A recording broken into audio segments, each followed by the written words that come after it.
Villa Kolonial Belanda karya Syafira Ramadhani. Suatu hari pada pukul 7 pagi, ada 4 seorang teman yang bernama Putri, Nadia, Yuna, dan Farah. Mereka ingin berlibur ke sebuah villa dengan harga yang murah dan di mana fasilitasnya pun juga sangatlah mewah. Namun, kata warga setempat, villa itu terkenal angker karena terdapat sejarah kolonial Belanda di tempat itu. Tapi mereka tidak percaya hal itu. Namun tidak untuk Putri yang sebenarnya ia mempunyai indera keenam. Temannya sudah tahu bahwa Putri memiliki kemampuan untuk melihat hantu, tetapi mereka tetap tidak percaya. Lalu mereka pun tetap bertekad untuk melanjutkan liburannya tanpa mendengarkan hal mistis di villa itu. Pada saat pukul 9 pagi, setelah menempuh perjalanan sekitar 2 jam, mereka sudah sampai di villa itu. Wah, bagus banget ya villanya. Guys, ayo masuk. Ucap Yuna sambil menarik lengan Putri untuk masuk ke dalam villa tersebut. Namun Putri diam sejenak. Secara tidak sengaja, ia mendapatkan penglihatan tentang sejarah villa ini yang katanya ada kasus pembunuhan kolonial Belanda. Ternyata ini semua memanglah benar. Wajah Putri pun langsung pucat seketika. Put, lo gak apa-apa? Iya, kok muka lo pucat gitu? Ucap Nadia dan Farah yang khawatir melihat Putri dengan wajah yang pucat. Guys, gue mau ngasih tahu ke kalian kalau villa ini emang beneran angker. Jadi gue mohon ke kalian jaga ucapan sama perilaku kalian. Dan satu lagi, di villa ini ada ruang bawah tanah yang sama sekali nggak boleh dibuka. Kalau salah satu dari kalian buka, kita bakal dalam bahaya. Terserah kalau kalian mau percaya atau enggak. Gue cuma mau ngasih tahu aja. Hah, apaan sih Put? Mana ada? Tahu kebanyakan nonton film horor sih lo. Iya, lagian kita udah jauh-jauh ke sini. Lo malah cerita yang enggak. Jawab ketiga temannya itu. Tanpa mendengarkan ucapan Putri, ketiga temannya merayakan liburannya dengan meriah. Tetapi Putri yang sebenarnya khawatir, ia takut kalau teman-temannya itu ngelakuin hal yang seharusnya tidak dilakuin. Waktu terus berlalu, mereka berempat sudah menghabiskan waktu bermain bersama-sama di villa itu, tanpa adanya kegangguan sedikit pun. Saat ini, jam sudah menunjukkan pukul 9:30 malam. Mereka pun beranjak pergi ke kamar masing-masing untuk tidur. Di saat Yuna yang belum ngantuk, tiba-tiba ia mendengar ada suara ketukan pintu dari arah ruang bawah tanah. Yuna pun teringat ucapan Putri yang bercerita bahwa di villa ini ada ruang bawah tanah yang tidak boleh dibuka sama sekali. Putri sudah memperingatkan hal itu. Namun dengan Yuna yang rasa penasarannya tinggi untuk melihat memangnya ada apa di ruang bawah tanah itu. Tanpa berpikir panjang, Yuna pun langsung pergi ke suatu ruangan bawah tanah yang dikatakan Putri.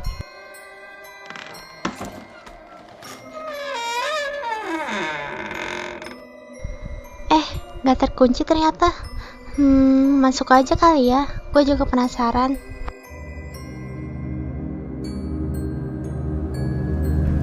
Duh, mana serem banget lagi di sini. Balik aja deh. Batin Yuna. Dengan hawa yang begitu menakutkan dari ruang bawah tanah itu, Yuna pun balik ke kamarnya untuk segera tidur. Pada pukul 2 pagi, Yuna terbangun dari tempat tidurnya untuk buang air kecil. Setibanya Yuna di kamar mandi, ia terkejut melihat sesosok wanita Belanda di kaca kamar mandi yang tersenyum dan tertawa ke arahnya. Yuna hanya bisa diam di tempat. Seluruh badannya tidak bisa bergerak sedikit pun. Bahkan ia juga tidak bisa teriak. Ia hanya mencoba untuk memejamkan mata dan berdoa dalam hati. Di saat Yuna sudah bisa menggerakkan tubuhnya, ia langsung keluar dari pintu kamar mandi dan berlari ke arah Putri untuk membanguninya. Putri bangun! Putri pun terbangun dari tidurnya dan melihat Yuna dengan wajah yang pucat. Lo kenapa Yun? Tanya Putri. Tadi gue ngeliat. Di saat Yuna ingin menjelaskan apa yang sedang terjadi, namun terpotong begitu saja karena mendengar suara teriakan dari kamar sebelah yang ditempati Nadia dan Farah. Putri dan Yuna langsung berlari melihat apa yang terjadi dari kamar tersebut. Setiba di kamar tersebut, Putri langsung mendobrak pintu dan terkejut melihat Farah yang sedang berperilaku aneh. Dia terus menangis sambil memukul kepalanya di sudut ruangan. Sedangkan Nadia mencoba untuk menenangkan Farah di sampingnya, namun tidak bisa. Farah terus memberontak. "Nat, Farah kenapa?" tanya Yuna. "Gue juga gak tahu, Yun. Tadi gue lagi tidur, terus gue kaget ngeliat Farah yang teriak sendiri tiba-tiba." Tanpa berpikir panjang, Putri pun langsung bergegas mengambil handphonenya untuk menyetel ayat kursi ke arah telinga Farah dengan volume yang besar. Farah langsung berteriak keras dan memegang kedua telinganya seakan-akan ia sedang kepanasan. Yuna dan Nadia memegang tangan Farah agar tidak terus memberontak. Dan akhirnya Farah sudah mulai sadar. Akan tetapi ekspresi wajah Farah yang masih terlihat sangat ketakutan dengan tubuh bercucuran keringat. Yuna, Putri, dan Nadia membiarkan Farah untuk beristirahat dahulu sebelum Farah menjelaskan apa yang terjadi. "Far, lo udah baik-baik aja kan? Cerita sama kita apa yang sebenarnya terjadi," tanya Putri. Di saat Farah yang terlihat sudah baik-baik saja, ia pun langsung menjelaskan apa yang ia lihat semalaman. "Tadi awalnya gue baru aja mimpi buruk, Put. Gue mimpi ngeliat kejadian pembunuhan kolonial Belanda di villa ini, tepatnya di ruang bawah tanah, tempat yang lo ceritain, Put. Ya, ini cuma mimpi, tapi benar-benar sangat nyata. Seakan-akan mereka sedang melihatkan peristiwa yang terjadi di tempat ini, lewat mimpi. Setelah gue bangun, gue ngeliat ada sosok noni Belanda tepat di depan muka gue. Dan setelah itu, gue benar-benar udah gak sadar." Dugaan Putri benar, bahwa akan ada yang terjadi di villa ini. Setelah Farah menceritakan apa yang ia lihat barusan, tiba-tiba ada suara gedoran pintu dengan keras. Lalu dilanjutkan dengan suara perempuan yang tidak dikenal untuk meminta pergi dari tempat ini. Namun anehnya hanya Putri yang bisa mendengar suara perempuan itu. Situasi sudah mulai kacau. Untuk roh yang ada di sini, kami mohon maaf jika ada perbuatan yang seharusnya tidak kami lakukan. Dan kami janji akan mendoakan kalian setelah kami pergi dari tempat ini setelah matahari terbit. Dengan penuh keberanian, Putri mencoba untuk berkomunikasi dengan roh yang ada di tempat ini. Namun sayangnya, roh mereka tidak kunjung tenang. Mereka tetap terus mengganggu kami. Putri, Yuna, Farah, dan Nadia tidak tahu harus berbuat apa selain terus berdoa dalam hati. Karena roh di sini sudah terlanjur marah dan meminta mereka untuk segera pergi dari tempat ini. Saat ini situasi sudah mulai tenang karena suara azan subuh sudah mulai berkumandang.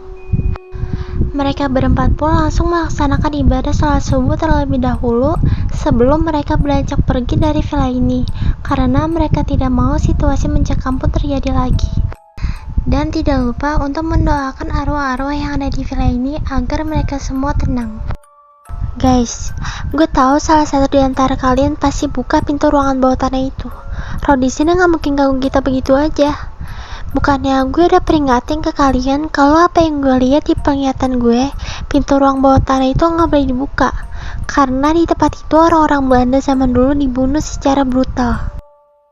Pinta Putri dengan ekspresi marahnya dan meminta salah satu di antara teman-temannya untuk mengakui perbuatannya. "Put, gue yang buka pintu ruang bawah tanah itu. Gue ngaku gue salah. Maafin gue soal itu hanya karena rasa penasaran gue. Dan gue juga meminta maaf ke kalian udah merusak pengalaman liburan kita," ucap Yuna yang mengaku bahwa ialah penyebab dari semua ini. Mereka berempat yang ingin liburan untuk pergi ke villa pun sia-sia karena kesalahan fatal yang dilakukan Yuna. "Ya udah, kalau emang itu perbuatan lo, Yun, makasih juga udah mau jujur sama kita." "Iya, Yun, dan semoga aja apa yang lo perbuat jadi pelajaran buat lo ke depannya mungkin." "Iya, bener tuh apa kata Nadia. Makasih ya kalian udah mau maafin gue. Gue pikir kalian bakal benci sama gue," jawab Yuna yang terharu dengan ucapan teman-temannya itu. Dan akhirnya mereka berempat pun pergi dari villa itu dengan selamat tanpa adanya korban salah satu di antara mereka.